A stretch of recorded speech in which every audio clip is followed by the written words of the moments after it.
¿Por qué dicen algunos que Cristo solo murió por los escogidos si Juan 3:16 dice que murió por el mundo entero? Bueno, decimos eso porque la Biblia lo dice.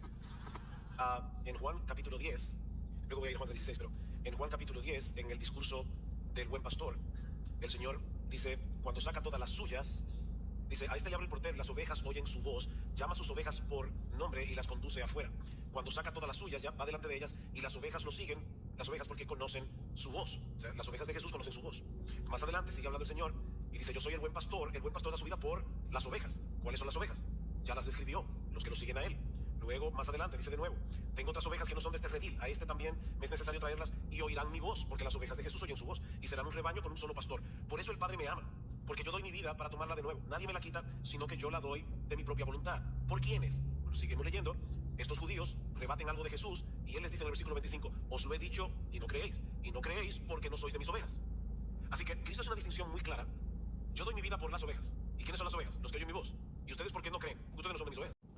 Bueno, ciertamente la Biblia dice que Cristo murió por las ovejas, claro que sí. El detalle está que la Biblia no solamente dice eso, también dice que Cristo murió por el mundo, también dice que Cristo gustó la muerte por todos, también dice que Cristo es la propiciación por nuestro pecado, y si no solamente por los nuestros, sino también por los de todo el mundo.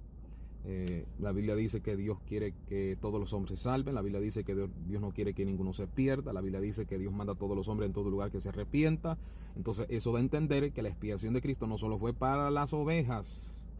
Estás predicando una verdad a medias, Miguel. Luego llegamos al capítulo 17 del Evangelio de Juan y el Señor dice claramente, Padre, yo ruego por ellos.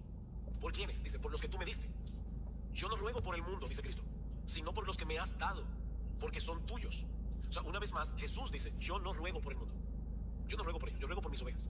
Óigame, pero qué torcedera de versículos. O sea, me he quedado sorprendido cómo ustedes, los supuestos maestros de la doctrina reformada, sacan el versículo de su contexto. Ustedes se sienten cómodo y galán. O sea, no les pesa la conciencia sacar el versículo de su contexto, estirarlo, encogerlo, torcerlo y mancharlo con el calvinismo. No sienten nada, no sienten ningún remordimiento, no sienten en su conciencia ningún pesar de que están transversando la palabra del Señor. Ustedes son los falsos maestros que dice el apóstol Pedro, que negarán al Señor que los rescató y que encubiertamente van a meter herejías destructoras. Cuando el Señor dice en Juan 17, no ruego por el mundo, sino por los que me diste, en ningún momento estaba el Señor diciendo, yo no quiero salvar al mundo, yo no muero por el mundo, yo no vine en rescate del mundo. En ningún momento el Señor dijo eso. Ustedes le meten esa idea, ustedes tuercen sus palabras.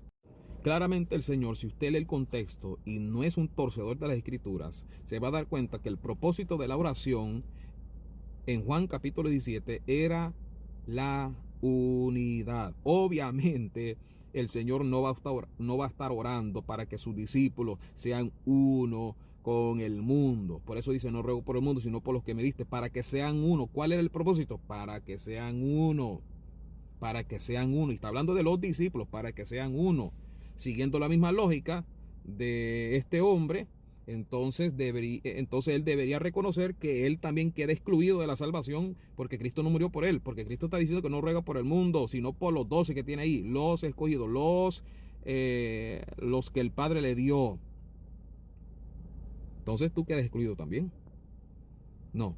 La oración, el propósito de la oración del Señor era la unidad, y es por eso que dice, no ruego por el mundo, sino por esto, porque obviamente Cristo no va a orar que el mundo tenga unidad con los discípulos, porque los discípulos tienen que ser diferentes al mundo, ¿verdad? En el mundo están en el mundo, dijo el Señor, pero no soy del mundo. Ahora, más abajo, en ese mismo capítulo 17, más abajo, el Señor inserta en su oración el mundo y dice, para que el mundo crea. O sea, la unidad que el Señor quería en sus discípulos era para que ellos predicaran la palabra, para que el mundo crea que tú me has enviado. Pero ¿para qué quería el Señor que el mundo creyera? Si se supone que no murió por ellos. Entonces, si ustedes tuercen los versículos, obviamente se van a hacer calvinistas. Pero si ustedes son honestos al texto, entonces se va a dar cuenta que lo que el Señor estaba haciendo ahí era orando para que los 12 fueran uno y fueran a predicar al mundo y el mundo pudiera creer a través del mensaje que ellos estaban impartiendo. Ahora bien, Juan 3:16 habla de un amor de Cristo sin distinción, en el sentido de que Cristo no solo murió por los judíos, Cristo no murió, Él murió por el mundo. El tema ahí no es si Él murió por todos y cada uno de los habitantes del planeta Tierra y los que iban a habitar el planeta a través de todos los siglos. No es en ese sentido que Cristo está usando allí la palabra mundo. Cristo murió por el mundo porque Él no murió solo por los judíos. Él murió por un mundo de maldad, un sistema de maldad. O sea, el amor de Cristo es tan grande que Él murió por sus ovejas, Juan 10, pero esas ovejas pertenecían a un mundo de pecado, a un mundo de maldad. Y ahí es precisamente donde se ve el amor de Jesús. Entonces, es un amor que no distingue razas. Él murió por todos en ese sentido, por todos sin distinción de raza. ¿Por qué no mejor dejamos que el Señor interprete lo que Él quiere decir? En vez de tú meterles tus ideas, tus herejías destructoras al texto. Si tú te vas al contexto, versículo 14 y 15, el Señor dice, y como Moisés levantó la serpiente en el desierto, así es necesario que el Hijo del Hombre sea levantado para que todo aquel que en Él cree no se pierda, mas tenga vida eterna. Pregunto, la serpiente de bronce que fue levantada en el desierto, ¿era para todo el pueblo o solo para algunos elegidos del pueblo?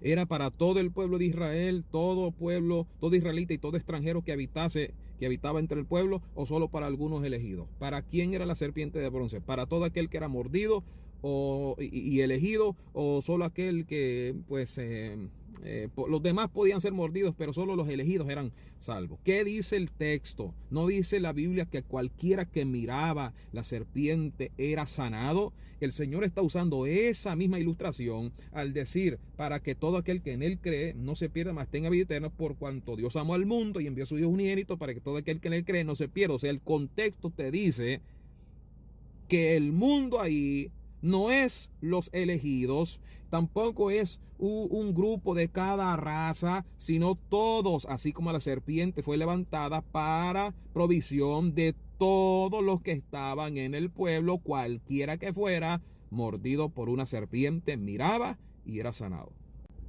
Pero Cristo murió por sus elegidos. Porque si Cristo murió por todos y no todos van al cielo, entonces tenemos un problema. Porque Cristo murió por todos los pecados de todos los hombres. Ese es el argumento de John Owen en su famosa obra La muerte de la muerte en la muerte de Cristo. Él dice, ¿por cuántos pecados murió Jesús? Bueno, él murió por todos los pecados. ¿De quiénes? Bueno, si murió por todos los pecados de todos los hombres, todos debieran salvarse porque ya Cristo pagó por todos los pecados de todos los hombres. Alguien puede decir, no, porque algunos son incrédulos. Y la incredulidad no es un pecado. Es un pecado. Así que si Cristo murió por todos los pecados de todos los hombres, nadie debería ir al infierno, ni siquiera los incrédulos, porque Él murió por todos los pecados de todos los hombres y la incredulidad también es un pecado. Pero Él murió por todos los pecados de algunos hombres. Él murió por todos los pecados de sus elegidos. Volvemos a la ilustración de la serpiente de bronce en el desierto. El Señor mismo lo usa. ¿Quiénes eran los que eran sanados de la mordida? ¿Acaso cuando a nomás que Moisés levantó la serpiente ya automáticamente todos eran sanados? ¿O qué tenía que la persona hacer? Mirar. Y el Señor usa esa misma ilustración para decir, así también el Hijo del Hombre será levantado y todo aquel que en Él cree no se pierda. O sea, el Señor está diciendo, todo aquel que mira hacia mí y cree, ese tendrá vida eterna. Claro, Cristo murió por todo el mundo y por los pecados de todos, pero solo se efectúa si tú miras, así como en el desierto, todo aquel que era mordido solamente era sanado si miraba la serpiente de bronce. Pero si la persona no quería mirar, ¿había fracasado Dios entonces con la serpiente de bronce? Si la persona no quería mirar y quería por otros medios ser sanado, ¿verdad?, del veneno, pues obviamente pues no iba a ser sano. Entonces ese argumento de que ¿por qué Cristo? Entonces, si Cristo murió por todos, ¿por qué hay gente en el infierno? Porque no creyeron, porque no miraron en dirección a Jesús, por eso.